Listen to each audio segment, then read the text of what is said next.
Hi, hello friends, வணக்கம். Welcome to TN for Tech Tamil channel. Reserve Bank of India digital payment சம்பந்தமான ஒரு முக்கியமான அறிவிப்பை வெளியிட்டிருக்காங்க. அது என்னங்கிறத பத்தி தான் இன்னைக்கு இந்த வீடியோல பார்க்க போறோம். வீடியோவை ஸ்கிப் பண்ணாம பாருங்க. வீடியோக்குள்ள போறதுக்கு முன்னால நம்ம சேனலை இன்னும் subscribe பண்ணல அப்படினா உடனே subscribe பண்ணுங்க.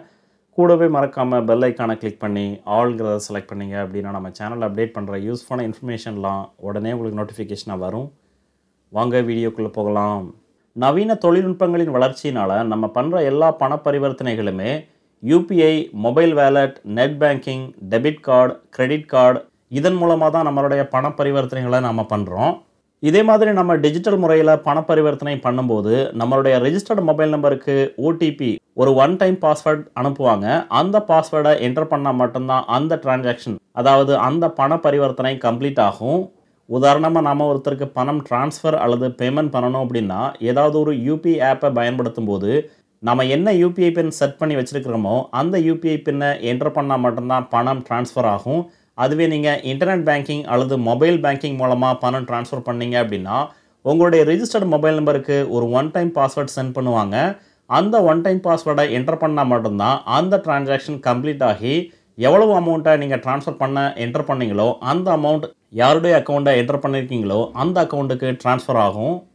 இந்த OTP பேஸ்டு நடைமுறை எல்லாமே நம்மளுடைய பண பரிவர்த்தனையை பாதுகாக்கவும் மோசடிகளிலிருந்து தப்பிக்கவும் நடைமுறைப்படுத்தப்பட்டது தான்.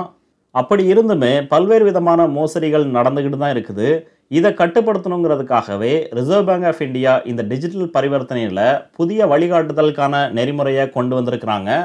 இந்த புதிய வழிகாட்டுதலின்படி ஒவ்வொரு பண பரிவர்த்தனைக்கும் 2 ஃபேக்டர் அத்தான்டிகேஷன் முறையை இம்ப்ளிமெண்ட் பண்ணுறாங்க. அதாவது 2 ஃபேக்டர் அத்தான்டிகேஷன் முறையை கொண்டு வராங்க. இந்த 2 ஃபேக்டர் அத்தான்டிகேஷன் முறையை 1 ஏப்ரல் 2026 நடைமுறைக்கு கொண்டு வரதா தெரிவிச்சிருக்கிறாங்க. 2 ஃபேக்டர் அத்தான்டிகேஷன் முறை அப்படின்னா நார்மலாக ஸ்டேட் பேங்க் ஆஃப் இந்தியாவினுடைய ஆன்லைன் பேங்கிங்கில் நீங்கள் லாகின் பண்ணீங்க அப்படின்னா ஃபர்ஸ்ட் உங்களுடைய யூசர் நேம் பாஸ்வேர்டை என்டர் பண்ணதுக்கப்புறம் செகண்ட் உங்களுடைய ரெஜிஸ்டர்ட் மொபைல் நம்பருக்கு ஒரு ஒன் டைம் பாஸ்வேர்டு வரும். அந்த ஒன் டைம் பாஸ்வேர்டையும் என்டர் பண்ணால் மட்டும்தான் உங்களுடைய இன்டர்நெட் பேங்கிங்கில் நீங்கள் லாகின் பண்ண முடியும். ஸோ உங்களுடைய இன்டர்நெட் பேங்கிங்கான லாகின் பாஸ்வேர்டு ஃபர்ஸ்ட் அத்தான்டிகேஷன். ரெண்டாவது அத்தான்டிகேஷனாக உங்களுடைய ரெஜிஸ்டர்ட் மொபைல் நம்பருக்கு ஒன் டைம் பாஸ்வேர்டு வரும். அந்த ஒன் டைம் பாஸ்வேர்டை என்டர் பண்ணால் மட்டும்தான் ஃபர்தராக நீங்கள் ஆன்லைன் பேங்கிங்கில் லாகின் ஆக முடியும். ஸோ இந்த ரெண்டு ஸ்டெப்பையுமே கம்ப்ளீட் பண்ணால் மட்டும்தான் நீங்கள் இன்டர்நெட் பேங்கிங்கை ஆக்சஸ் பண்ண முடியும். இதுதான் 2 ஃபேக்டர் அத்தான்டிகேஷன் முறை. இந்த முறையை தான் பண பரிவர்த்தனை அதாவது டிஜிட்டல் பேமெண்ட்லையும் கொண்டு வரதா ரிசர்வ் பேங்க் ஆஃப் இந்தியா தெரிவிச்சிருக்கிறாங்க. ஸோ 1 ஏப்ரல் 2026 அப்புறம் ஒன் டைம் பாஸ்வேர்டு அல்லது UPI பின் இதில் ஏதாவது ஒன்றை மட்டும் என்டர் பண்ணி பண பரிவர்த்தனை நீங்கள் பண்ண முடியாது.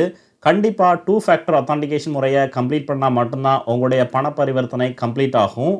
ஸோ ஒவ்வொரு டிஜிட்டல் பரிவர்த்தனைக்கும் ஒன் டைம் பாஸ்வேர்டு ப்ளஸ் உங்களுடைய லாகின் பாஸ்வேர்டு அல்லது pin number, token number, biometric data இதில் ஏதாவது ஒரு ஃபேக்டரை பயன்படுத்தி தான் ஃபண்ட் ட்ரான்ஸ்ஃபர் நீங்கள் பண்ண முடியும்.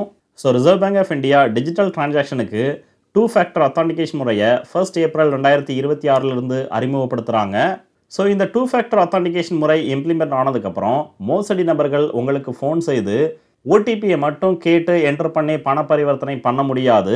OTP ப்ளஸ் அதற்கப்புறம் உங்களுடைய டோக்கன் நம்பர் அல்லது பின் நம்பர் அல்லது லாகின் பாஸ்வேர்டு இதில் ஏதாவது ஒன்று என்டர் பண்ணால் மட்டும்தான் உங்களுடைய டிஜிட்டல் பண பரிவர்த்தனை கம்ப்ளீட் ஆகும்.